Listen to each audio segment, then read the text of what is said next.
This only has 13 minutes left on the tape. Well, that's plenty of time unless you film continuously. It's taken me approximately 20, 23 years of life to actually learn what the word bittersweet means. I think through high school and exiting high school and eventually moving to Virginia from New Jersey with my family, which was one of the hardest things I've ever gone through. I heard the word bittersweet a lot from my family and friends. Like, oh, it must be bittersweet leaving where you grew up and where you had all this opportunity. And for me, it wasn't. It was just bitter. I started to think about that word, bittersweet. I didn't get it. How could something be bitter and be sweet at the same time? When I first moved to Virginia, initially, I was making a trip home to New Jersey, making the 8-hour drive every couple of months because I really didn't like my life there. And I had opportunity in New Jersey. I had friends in New Jersey. But more than anything, I knew New Jersey. I had a place in New Jersey. New Jersey was a real home for me. When I would make these trips home to Jersey, I would visit every place that had any sort of significance to me growing up. From my early childhood through into my high school years, I went everywhere, and I went to the beach town that is home to Barnegat Lighthouse, which is host of the tattoo that's on my left arm. I learned to surf and bodyboard in Long Beach Island. I went every summer for my entire childhood through my senior year.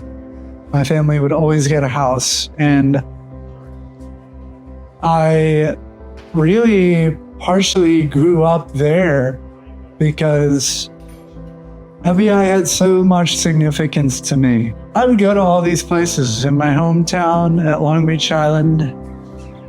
I would stop by what formerly was Greg's Deli, where I always would get a bagel every Saturday with my dad until Greg's closed and Greg passed away.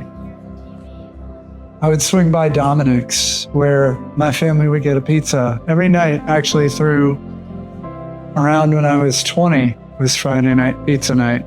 All growing up, we would go to Salerno's or Dominic's across the Delaware River to get pizza. Dominic's was owned by one of our neighbors that lived on our street, and there was a certain connectedness that I had to my hometown and to Long Beach Island that I don't know that I'll ever have with another place.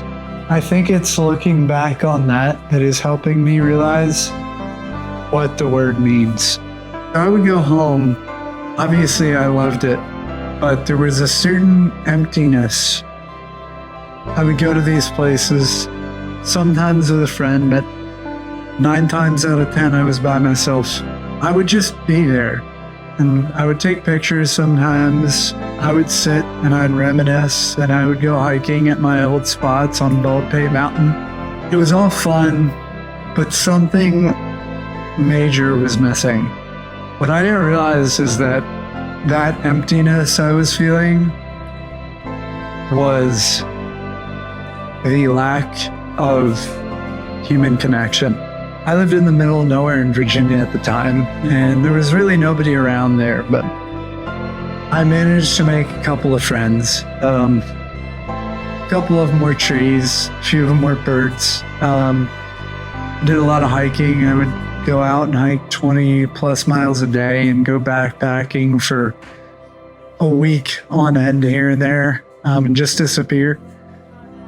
But even when I was in Jersey, I was still lacking human connection, and it didn't sit right with me because I didn't know that. I hadn't really realized it when I last lived in Jersey. I had a circle. I had people that were my people. But even so, I graduated in 2020. I graduated through a computer screen. And I didn't get to see a lot of them because my parents decided they were going to move around the time of my graduation. So one day in March of 2020, I never walked back into high school. I never saw my friends at school. Some of them to this day. And so I was abruptly cut off from connection to the world that I knew in New Jersey. All I really knew as I was moving was that I needed to go back to those places. I had kind of forgotten what made those places special in the first place, and what made those experiences what they are and what they were in my memories. Those places don't have the energy that they do out of thin air. It's the people that I experience those places with that foster the energy that I was after when I went to visit those places when I was living in Virginia. And a lot of the time I did find that I was able to feel a little bit of that energy when I went to those places. I was able to not necessarily relive, but have a third-person view of some of the experiences that made me who I was. But you might ask, how'd this help me realize what the word bittersweet means? Right now, I'm planning a trip to Jersey. I'm not going to see all the people that I want to see.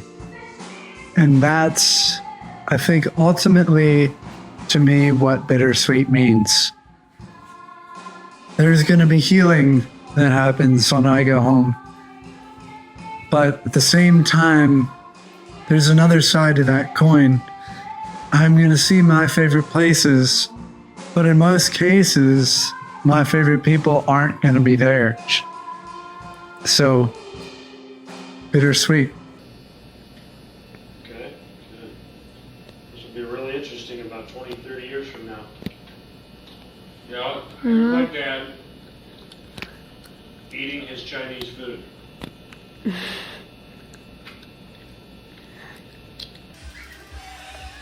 I love it. This is Nicholas. That's Polly, and I'm Cole Sisler. Bye.